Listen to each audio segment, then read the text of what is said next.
Bueno, amigos míos, como les contaba, este planeta que curiosamente se llama Tierra es 75% agua. Es por tanto que en la profundidad de los océanos, un sistema de resguardo natural y al mismo tiempo donde probablemente se desarrolló, evolucionó la vida, lejos de la mirada del humano que somos lejos nosotros. de la luz. Exactamente, se pueden encontrar las evidencias de contacto con extraterrestres o civilizaciones que aún se siguen ahí desarrollando. De hecho, una de las primeras grandes pruebas de que en las profundidades de los océanos hay vida inteligente de característica alienígena está en la bitácora de Cristóbal Colón. Esto se puede encontrar en su diario personal del viaje. En serio, pocas semanas antes de llegar y divisar tierra de lo que luego se llamaría América, dice lo siguiente: bitácora de Cristóbal Colón, 11 de octubre, cacha. Imagínate, un día antes en el fondo, 1492. El almirante que estaba, casi como si lo hubiese guiado, el almirante que estaba en la cubierta vio una luz. Era como la luz de una vela de cera que se movía hacia arriba y hacia abajo. Luego llamó a otro miembro de la tripulación, más testigos, y ambos vieron cómo la luz desvanecía y reaparecía. Vale decir, lo que ven... Ya, pero tampoco dice tanto. No, atención, es que estamos... A ver, ese es el constante. Mira, se ve por debajo del barco que ilumina, aparte, digamos, esto es de noche, y finalmente las luces que se juntan suben, ascienden, salen del agua y luego se pierden en el espacio. Pero ellos, cuando los divisan, están bajo el océano. Hay una recreación al respecto en los tantos documentales que tienen que ver respecto a los misterios que rodearon el viaje de Colón. ¿Tenía algo que ver con el descubrimiento de América? Al parecer, porque fíjate que ellos seguían con un rumbo. Ellos ya, cuando habían perdido toda esperanza, tenía mapas especiales. Le parece que Cristóbal Colón, que con una seguridad seguía manteniendo el rumbo, pero fíjate que las naves se perdieron en esa dirección. Fue casi como algunos dicen, la propia estrella de Belén diciendo a los Reyes Magos dónde ir. Fue, digamos, el efecto casi de faro que tuvieran estas extrañas luces que parten en el mar. Se mueven por... Al parecer eso fue la idea que está en la bitácora de Colón. Se mueven bajo la superficie del océano y luego suben y se pierden en el cielo hacia el fondo. Y la tripulación se puso nerviosa. Hay más relatos que si la tripulación se puso nerviosa. Quedaron completamente consternados. No sabían qué hacer, no sabían cómo interpretarlo. No existía ese nivel de tecnología. Pero fíjense que obviamente años más tarde, fíjate, en Japón se vio un hecho que fue registrado en los anales cronológicos de la época respecto a un misterioso barco con su tripulante que llegó, que quedó varado y que entabló comunicación con las personas que vivían en este pueblo costero. Atención, este es el famoso barco del Utsuro Bune, que se traduce como el barco hueco, porque cuando trataron de entender cómo funcionaba esta embarcación, se daba cuenta que era casi un plato sobre otro, con un tripulante con unos pocos botones o palanca. Los pobladores de una playa japonesa, esto es, ojo, en 1803, 22 de febrero, en esta playa japonesa ubicada en Ibaraki, vieron acercarse por el mar una extraña embarcación que estaba a la deriva. El extraño barco tenía 3,30 metros de altura y 5,45 metros de ancho. La parte superior estaba rodeado por ventanas de cristal transparente cubiertos con barras de metal y la parte inferior estaba cubierta con placas de bronce. Vale decir, tenía propiedades de ser una nave como un submarino que se movía con mucha agilidad, pero al parecer, por lo que se entiende y por el dato histórico, tenía un cierto desperfecto y de hecho salió el tripulante de esa nave, que era una mujer con mucha sabiduría, que ella decía que venía de tierras lejanas, que no se podían encontrar en la superficie, sino claramente en las profundidades, y que te guardaba una cajita de manera muy celosa. Al estar todos tan contrariados, las personas de este pueblo, que esto quedó publicado en el diario de la época, de una manera muy rústica, impreso, decía que le dio toda posibilidad, digamos, de tratar de entender de dónde ella venía. Simplemente tenía una sapiencia mucho más. Lo que estamos viendo es el dibujo que se hizo para la publicación de la misma época. Estamos hablando de 1803 y esa fue la mujer y esa es la nave. Cuando la vemos descrita tal cual y como los testigos, muchos de ellos, porque sí, exactamente, permaneció al menos un par de días. Lograron sacarla del mar, pero finalmente tanto le incomodaba la presencia de esta mujer que, si bien cargada de sabiduría, quedaron consternados por todos los tipos de profecía, por todo el conocimiento que tenía del lugar, que le pidieron que por favor se retirara, y días después ella se subió a este mismo aparato y se perdió al interior del mar.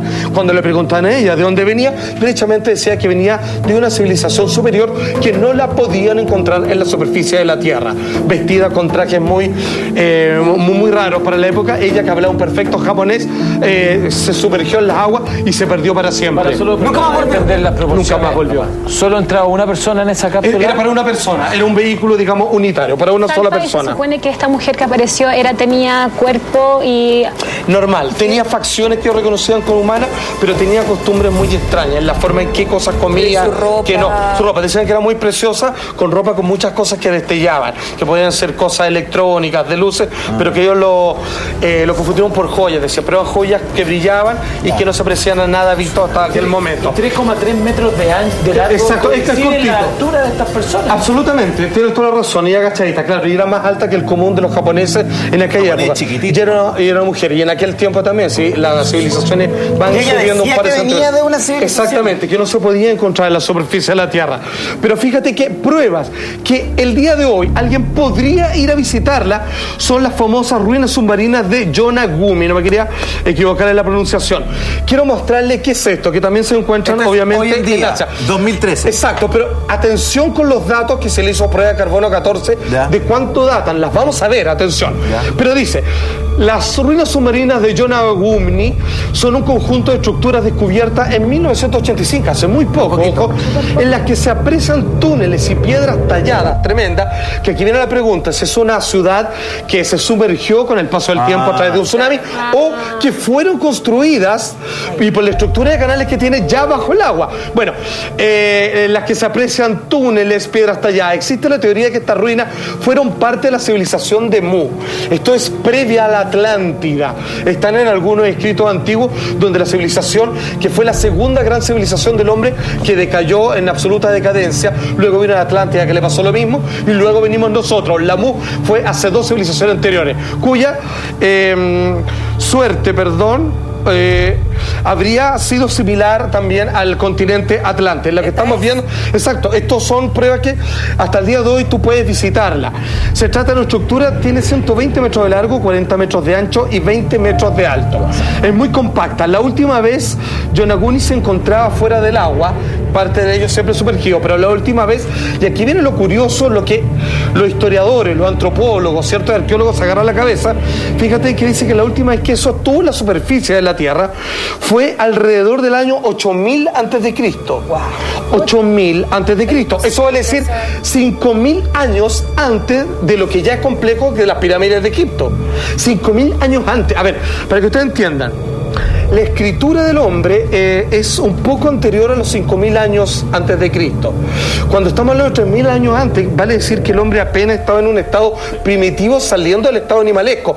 Sin embargo, hubo unos grandes arquitectos, talladores, que crearon esa compleja ciudad y que hoy día yace bajo las aguas. Pero ¿cuál es la teoría que más predomina? Porque algo que se construye abajo del agua es muy distinto que algo que se construye sobre el agua en tierra. Bueno, por los desniveles que tiene, supuestamente alguna gran parte estaría en su momento original en la superficie, pero otra también estaba conectado para abajo. Parecía que eso era casi como una especie de receptáculo de las personas que vivían mitad del tiempo bajo el agua y otra en la superficie. Para la época bueno, imposible. Quiero dar otro dato, porque estas enormes construcciones requieren un nivel de organización y planificación de la sociedad. O sea, basta verla, mire por favor.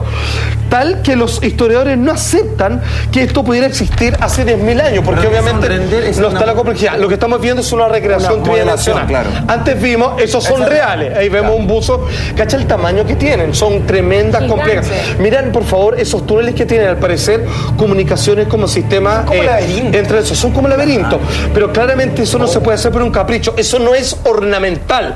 Eso es para que vivan personas ahí. Departamentos. Ponte tú. Pero sin embargo, tiene un nivel de complejidad de un tallado de piedra. Insisto, digamos la fecha, 8000 antes de Cristo. Donde la escritura fue solo escrito 3000 escrituras después.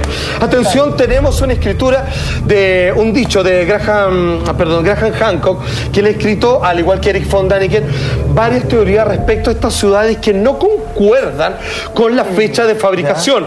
Estas misteriosas estructuras submarinas no tienen contexto ni pasado.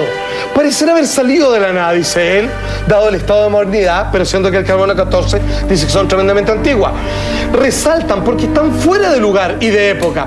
Así que crean interrogantes y muchos misterios que las rodean podrían, de hecho, si es que las aceptamos, si es que aceptamos que habían otras civilizaciones, aclarar dudas sobre la historia de la humanidad.